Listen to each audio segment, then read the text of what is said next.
Madame la ministre, ne vous en déplaise, je vais évidemment vous exposer la position qui est celle de mon mouvement sur ce traité d'Aix-la-Chapelle, négocié et discuté dans une opacité absolument totale, hors la vue des députés que nous sommes. Il est mondialiste, prévoit un marché mondial ouvert, il est multilatéraliste, nous y sommes évidemment extrêmement opposés, européistes au possible, prévoyant d'ailleurs des convergences que nous rejetons, que nous refusons, surtout lorsque l'on voit la situation sociale de l'Allemagne. Il est d'inspiration totalitaire, rien de moins, bah oui, excusez-moi, mais vous voulez travailler sur les processus de transformation des sociétés. Quand on fait ça dans le dos des peuples, ça pose un énorme problème et c'est tout à fait antidémocratique.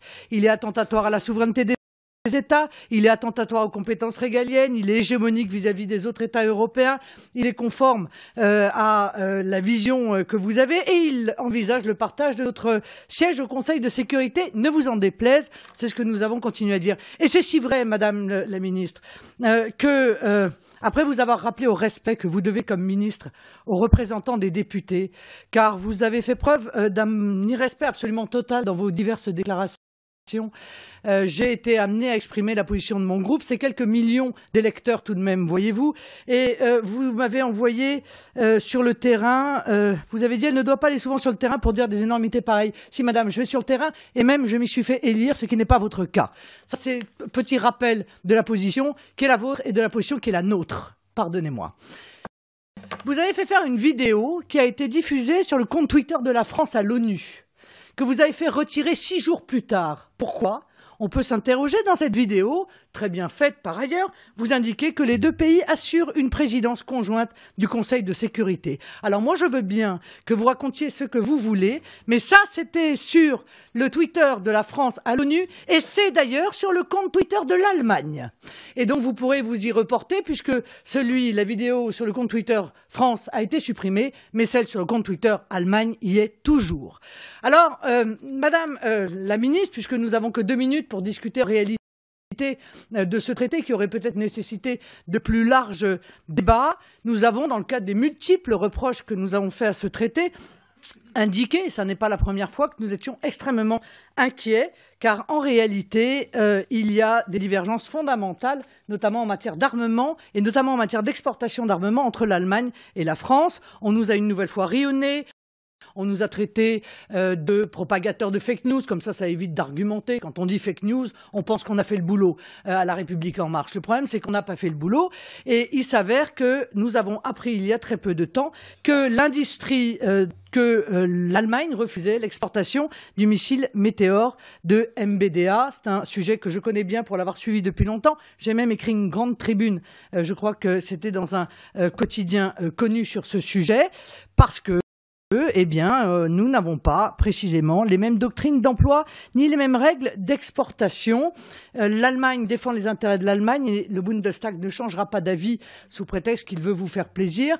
Alors, est-ce qu'on continue à faire de l'armement commun tout en sachant que c'est l'Allemagne qui nous donnera ou non l'autorisation ou est-ce qu'il ne faut pas précisément conserver une autonomie qui est nécessaire pour conserver accessoirement notre puissance ? Oui, Madame la ministre, il y a quelque chose qui n'est pas une légende, c'est la réclamation du ministre des Finances qui demande à la France de bien vouloir céder son siège à l'Union européenne. Moi, je veux bien que vous traitiez ça de fake news, mais en l'occurrence, vous savez pertinemment que c'est une réclamation de l'Allemagne. Qu'en l'occurrence, dans ce traité d'Aix-la-Chapelle, la France s'engage à ce que l'entrée de l'Allemagne comme membre permanent du Conseil de sécurité des Nations Unies soit une priorité de la diplomatie franco-allemande, ce que je trouve, en ce qui me concerne, totalement délirant. Mais ça, on peut avoir des avis qui sont divergents. Vous dites jamais il n'y aura de partage, c'est une fake news, c'est un mensonge, je peux le répéter 10 fois. Si, madame la ministre, je suis désolé. Mais quand on dit ils coordonneront étroitement leur position, quand on dit ils coopéreront étroitement au sein de tous les organes de l'Organisation des Nations Unies, le fait de coordonner sa politique avec quelqu'un, c'est donc que l'on partage par définition la défense des intérêts avec cette personne. Ça n'est donc plus les intérêts de la France exclusivement qui sont défendus, mais bien les intérêts, d'ailleurs dont on ne connaît pas les contours, franco-allemands. Alors en cela, c'est déjà un partage, en réalité, de notre autonomie de la défense de nos intérêts, puisque nous défendons des intérêts qui sont communs. Juste une autre question sur le bilinguisme. Je suis désolé, mais on n'est pas au Café du Commerce, on est dans un traité. Par conséquent, le bilinguisme, ça veut dire quelque chose.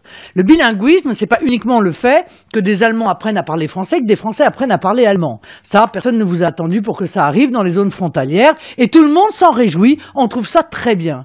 Le bilinguisme, c'est autre chose, Madame la Ministre, et vous le savez bien.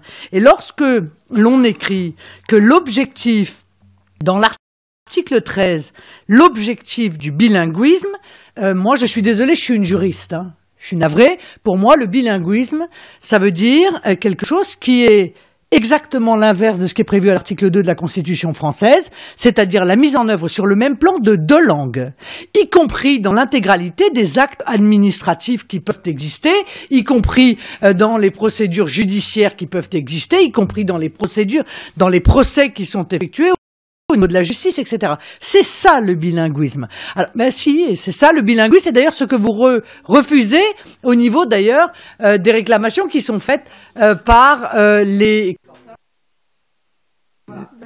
Merci.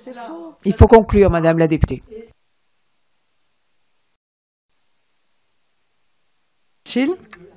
Voilà. Encore une fois, j'aimerais